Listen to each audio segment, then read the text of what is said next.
quiet but major victory for civil rights, and the death of a railroad magnate. I'm Crystal Bacchioni, and welcome to This Week in Newport News History.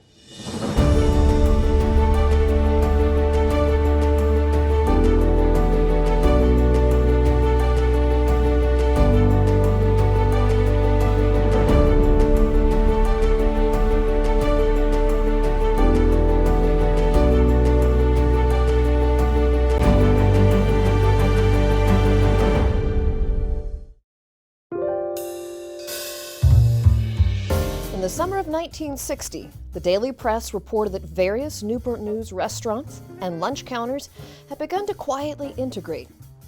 African Americans and whites were seen eating together in downtown locales such as Nachman's, Woolworth's, and S.S. Kresge's. Throughout the early months of 1960, African American students demanded equal service at lunch counters in department stores across the American South. While the February 1st sit-in at the Greensboro Woolworths is the most well-known of these protests, the Richmond and Hampton Roads areas saw similar protests, bolstered by an NAAC boycott of all segregated chain store lunch counters. 34 Virginia Union University students were arrested in February of 1960 after executing a strategic occupation of all the Thalheimer's lunch counters and coffee shops in Richmond. The movement spread eastward, with protests and arrests throughout February in Hampton, Newport News, and Norfolk, as local high school and college students protested the lack of service for African Americans.